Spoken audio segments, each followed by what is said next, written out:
ਜਿਹੜੇ ਬੰਦੇ ਜੁਮੇ ਪੜਾਉਂਦੇ ਨੇ, ਖਤੀਬ ਨੇ, ਵੱਡੇ ਲੋग ने, आला लोग ने, जिन्होंने लोगों को कुरान लोग सुनना है, उन्होंने अगे मेरा एक सवाल है, वो मेहरबानो कुरान हज़रत इब्राहिम नू अल्लाह जो आख्या है, मसल मुनीब आख्या है तो दस दिता है, सिद्दीक आख्या है तो दस दिता है, मुस्तफा आख्या है, मुजतबा आख्या है, सारा दस दिता जे।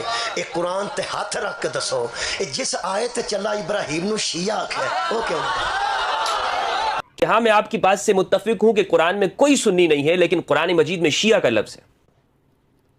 और आप जब ये बात करते हो कि कोई फ़िरका नहीं होना चाहिए, तो आपके पास अपने फ़िरके के सबूत के लिए कुरान से तो कोई दलील नहीं है, लेकिन शिया को तो फ़ख्र होना चाहिए कि कुरान में ना शिया है ना सुन्नी। ये सुन्नी तो कोई नहीं, शिया कुरान में बहुत जगह मौजूद है। हाँ, ये बात ना करें। हाँ। नूह के शिया में से इब्राहिम था।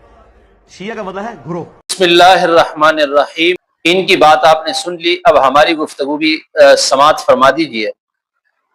कुरान करीम में जो शिया का लफ्ज़ आया है वो फितना और फसाद फिल अर्ज करने वालों के बारे में आया है।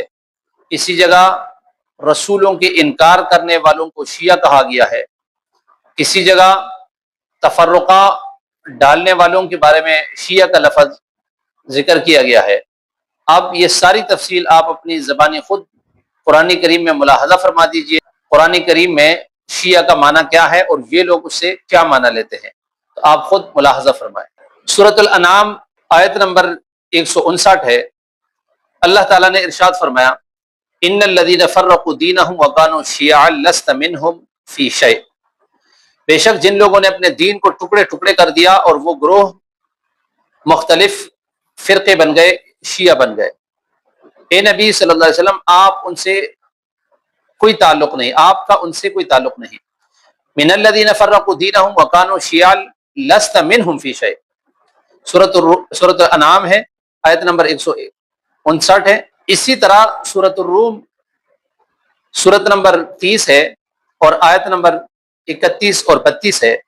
वला तकूनू मिनल मुशरिकीन मिनल्लज़ीना फ़र्रक़ू दीनहुम व कानू शियअन कुल्लु हिज़्बिन बिमा लदैहिम फ़रिहून।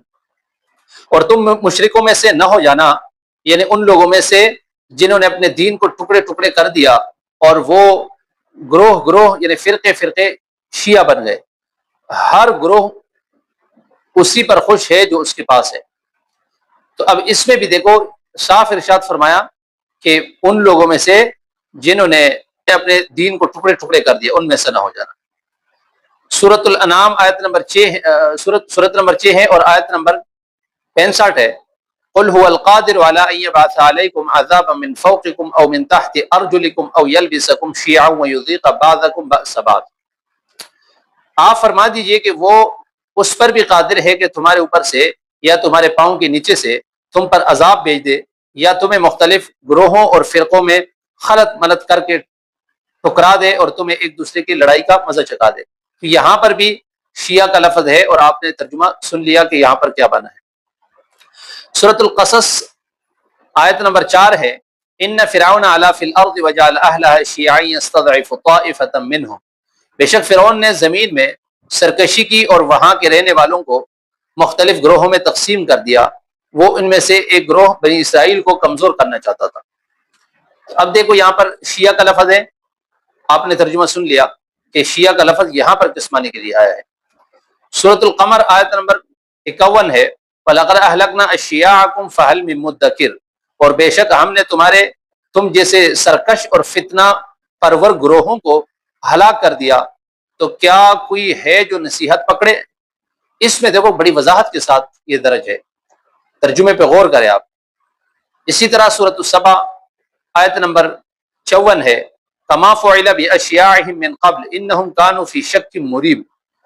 जैसा कि उनसे पहले उनके हम मशरबों यानी हम ख्याल गुमराह ग्रोहों के साथ किया गया था, बेशक वो दुनिया में सख्त उलझन में डालने वाले शक में पड़े हुए थे। ये देखो यहाँ पर इस आयत में शिया का क्या तर्जुमा है। इसी तरह सूरतुल हिज्र आयत नंबर 10 है। वलक़द अरसलना मिन क़ब्लिका फ़ी शियअल अव्वलीन। और ए हबीब सल्लल्लाहु अलैहि वसल्लम, बेशक हमने आपसे पहले भी अगले उम्मतों के ग्रोहों फ़िरक़ों में से रसूल भेजे थे जिन्होंने रसूलों का इनकार किया। اب اس میں دیکھو کہ رسولوں کا انکار کرنے والے کون تھے پہلے. سورۃ مریم آیت نمبر 69 ہے ثم لننزعن من كل شيعة ايهم اشد على الرحمن عتيا. پھر ہم ہر گروہ جماعت سے اس شخص کو ضرور الگ کر کے نکالیں گے جو رحمان کے مقابلے میں سب سے زیادہ سرکش تھا. اب یہاں پر دیکھو اس آیت میں شیعہ کا کیا معنی ہے. یہ جتنی آیتیں، یہ تقریباً میں نے آپ کے سامنے 8 مقامات ایسے پڑھے کہ جس میں کسی جگہ جو شیعہ کا معنی ہے وہ سرکش ہے، کسی جگہ فتنہ اور فساد برپا کرنے والے ہیں، وغیرہ وغیرہ جتنے ہیں آپ نے غور سے سن لیا. تو شیعہ حضرات جو آج کل اپنے بارے میں یہ کہتے ہیں کہ ہمارا نام قرآن میں موجود ہے اور ہم حق پر ہے، تو قرآن میں تو شیعہ کا لفظ موجود ہے، بالکل آپ جو کہتے ہیں ہے، اور ہم بھی کہتے ہیں، لیکن ہر جگہ آپ اس کا معنی دیکھ لیں، اس پر مکمل طور پہ غور اور فکر کر کے پھر اس کے بعد فیصلہ کرے کہ یہ جو حضرات ہیں اپنے ذام کے مطابق ان کا معنی ہے یا قرآن کے آیت کے مطابق جو ان کا یہاں اس لفظ کا ترجمہ بنتا ہے اس کو اگر ہم لے لیں تو پھر کیا بنتا ہے دیکھ لو.